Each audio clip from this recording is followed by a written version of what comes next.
자녀의 이제 적성 심리학적 차원에서 적성을 잘 파악하는 방법. 적성 파악하는 방법 하면 간단히 말씀드리면 자녀가 잘하는 일을 찾아주는 방법 이렇게 이제 됩니다. 예. 어머니들께서 관심이 되게 많으실 텐데 이게 되게 본질적이고 본론적인 얘기임에도 불구하고 현장에서는 그걸 되게 중요하게 생각하지 않는 경우가 되게 많은 것 같아요. 자녀에게 적합한 잘할 수 있는 행복하게 할 수 있는 직업을 찾아주고 싶으신 거죠? 예, 그 방법을 간단하게 말씀드리겠습니다. 적성하면은 사전적인 의미로 보면 어떤 일이나 작업에 잘 맞는 성질이나 능력 이렇게 됩니다.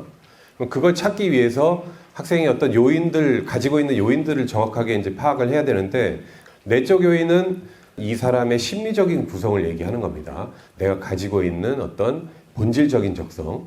근데 외적 요인은 뭐냐면 예를 들면 학생의 외모라든지 아버지의 어떤 경제력, 주변 환경, 직업의 어떤 사회적 전망 이런 것들을 총칭해서 외적인 요인이라고 얘기를 합니다. 간단히 말씀드리면 어머니들께서 자녀에게 적합한 직업을 찾아주시는 방법은 자녀의 내적 요인, 내적 적성, 외적 적성을 종합적으로 파악하시면 되는 거예요. 예, 간단하죠? 그렇죠? 근데 왜 이게 잘 안 되느냐? 지금 사회에서는 이 내적 요인, 본질적인 요인에 집중하지 않고 외적 요인을 지나치게 강조하고 있기 때문에 문제가 되는 겁니다. 우리는 롤모델로 스티브 잡스 같은 인재를 얘기하잖아요. 창의적인 인재. 그렇죠? 근데 실제로 대학생들은 무슨 준비를 하고 있습니까? 대부분 공무원 준비를 하고 있어요. 창의적이고 혁신적이고 이런 인재를 롤모델로 삼으면서 모두 다 공무원에 매진하고 있다. 이게 웬일입니까? 이게 우리나라 사회. 그러니까 특정 직업에 과도한 어떤 경제적인 성취를 주어서 본질적인 적성에 의한 선택을 무시하도록 만드는 그런 제도가 만연하고 있다는 거예요. 우리 사회에서. 예를 들면 공무원을 적성으로 선택하는 사람이 많을까요? 아니면은 경제적인 이유로 선택하는 사람이 많을까요? 공무원이 적성에 의한 그런 선택이라고 하면 상당한 봉사정신과 그 지루한 업무 환경 이런 것들을 참아내야 되는 상당히 특이한 그런 적성을 가지고 있어야 됩니다. 근데 공무원을 하는 이유가 제가 생각하기에는 경제적인 이유 때문에 하는 게 많은 것 같아요. 직업심리학적 관점에서 보면 어떤 사람이 자기가 적합하지 않은 분야에 갔을 때 상당한 부작용이 많이 일어납니다. 이게. 예를 들면 국세청장 같은 경우에 우리나라에 20 몇 대쯤 될 것 같아요. 그 중에 한 절반 이상은 구속, 기소, 수감, 불명예퇴직 다 이렇습니다. 예.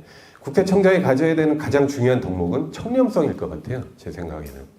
적성에 의한 선택을 하지 않았을 때 나타나는 이런 이제 부작용 같은 것은 여러분들의 자녀가 나중에 공무원 돼서 그냥 안정적으로 살아야지 이렇게 생각하는 아니란 그런 생각을 하지 마시라는 그런 관점에서 말씀드리는 거예요.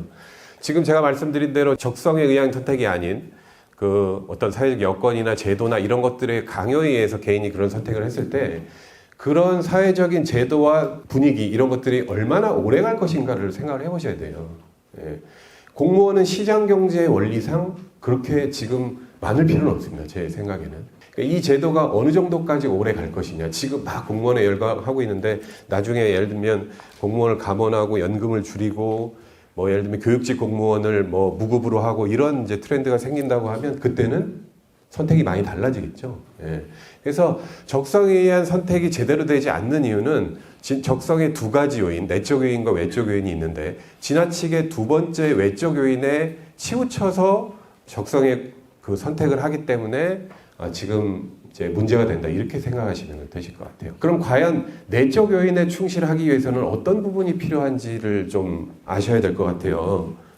직업 심리학적 관점에서 봤을 때 직업 적성의 내적 요인은 이렇게 심리적 구성이 4가지라고 얘기를 하는데 내적 요인을 파악해서 진로 지도를 정확하게 하시려면 자녀가 어떤 성격이고 뭘 잘하고 어떤 걸 좋아하고 어떤 것에 가치를 두느냐를 4가지를 아셔야 돼요.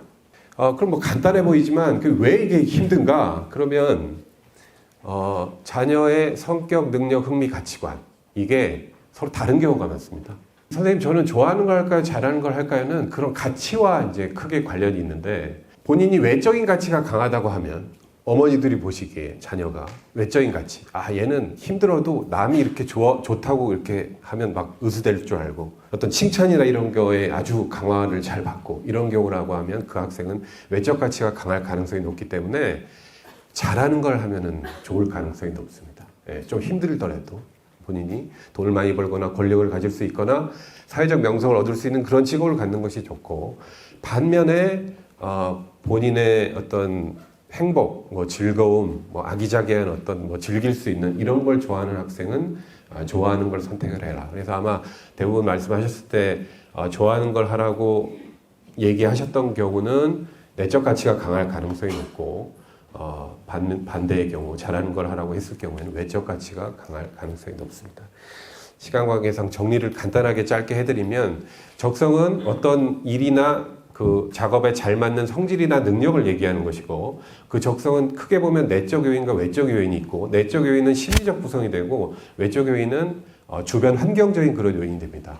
지금 우리 사회가 외적 요인에 의한 직업 선택을 매우 많이 강제를 하고 그걸 선호하고 그렇게 돼 있는데, 그것은 결국 과도한 경쟁을 유발하고 그 제도나 어떤 사회나 이런 것들이 바뀌었을 때는 전혀 다른 양상으로 전개가 될 수 있기 때문에, 제 생각은 어떤 직업이든 본인이 적성에 의해서 잘 선택을 한, 본인의 성격, 능력, 흥미, 가치관에 부합한 그런 선택을 했다고 하면 그 사람은 상위 1% 이내의 직업인이 될 수 있다고 생각을 합니다. 그래서 적성의 심리적인 구성에 상당히 집중을 하고 외적인 그런 구성은 좀 자제해달라.